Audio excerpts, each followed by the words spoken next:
good morning and welcome back to the online classes. I hope you have enjoyed your vacations and also you have completed your assignments now. The today's chapter we will discuss is related with the water. Okay, so this is from your geography book of standard 7th. So let's start the chapter. Now the seventh chapter of your geography is the water world. Yani all topics of this chapter is related with water only. So let's start the chapter.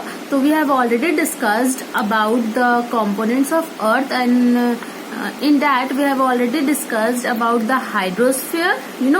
Remember we have told I have told you about lithosphere, hydrosphere. The land area is called lithosphere, the water area is called hydrosphere, atmosphere, biosphere. कुछ याद आ रहा होगा. ठीक है, तो आज हम देखेंगे लिथोस्फीयर के बारे में और ये बहुत इंटरेस्टिंग चैप्टर है. तो just pay attention. Okay, now let's start.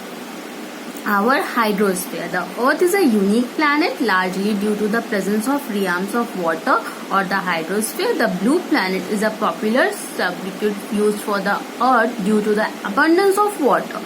Along with the atmosphere and lithosphere, the hydrosphere makes life possible on Earth.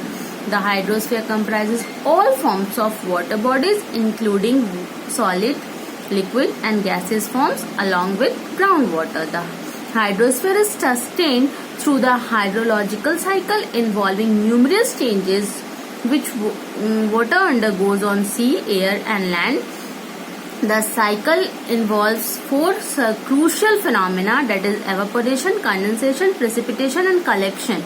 The water in the ocean becomes water vapor through the process of evaporation, which changes into cloud through condensation. Thereafter the clouds precipitate as rain or snow that runs down into the rivers and eventually goes back to the oceans. The amount of water that comes in by way of precipitation usually balances the amount that is lost by evaporation and transpiration.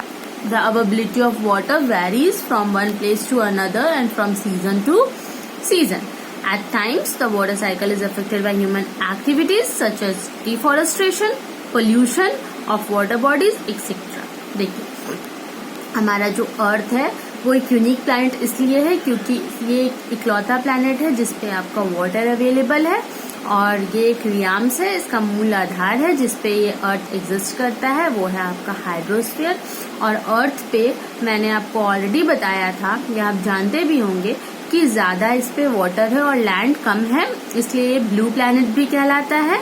ठीक है, और ये जो hydrosphere है ये सारे water bodies को अपने अंदर कंसिस्ट करता है, whether it is solid, liquid और गैस. यानी कि सॉलिड है ग्लेशियर्स, आइस बर्ग्स, ये सारे आपके सॉलिड हो गए. लिक्विड में आपका जो बहता हुआ पानी है और गैसियस फॉर्म यानी वाटर का वाटर वेपर है जो आपके एटमॉस्फेयर में है.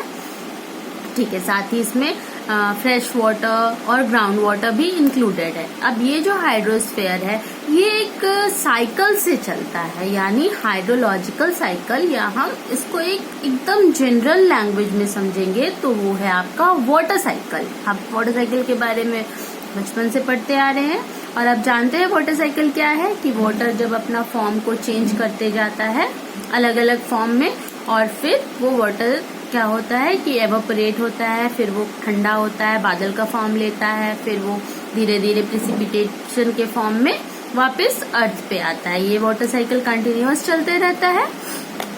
ठीक है, तो ये वाटर साइकिल जो है ये इसका जो वाटर का बैलेंस है ये टाइम टू टाइम और प्लेस टू प्लेस वेरी भी करता है और सीजन टू सीजन भी वेरी करता है. जैसे आप देखेंगे कि समर में इतना बारिश नहीं होता है जितना कि आपका विंटर सीजन रेनी सीजन में होता है. तो वो season two season water cycle का जो बैलेंस है वो डिफर करता है. क्लियर है? अब हम क्या कर रहे हैं, इस वाटर साइकिल को खराब कर रहे हैं, अफेक्ट कर रहे हैं. कैसे?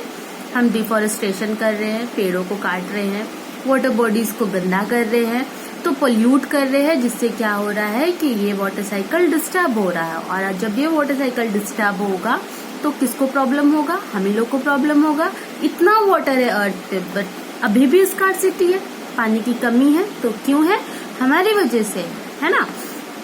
तो क्यों है वो हम आगे देखेंगे। पहले हम वाटर का टाइप देखिए यहाँ पे है एक फ्रेश वाटर और दूसरा है सलाइन वाटर। तो हम समझेंगे पहले फ्रेश वाटर और सलाइन वाटर है क्या।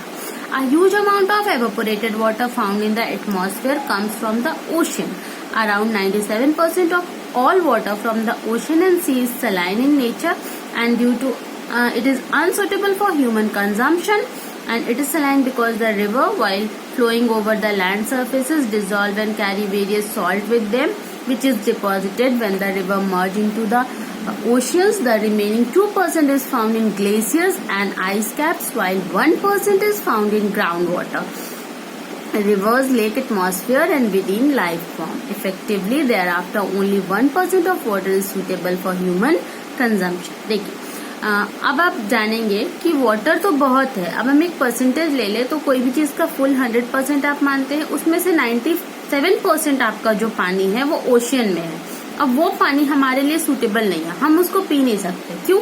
क्योंकि वो पानी खारा है, सॉल्टी है, या फिर हम उसको सलाइन कहेंगे, यानी कि the amount of salt present in that water, इसलिए वो सॉल्टी है, तो उस पानी को हम यूज नहीं कर सकते। अब ये वाटर सॉल्टी क्यों है?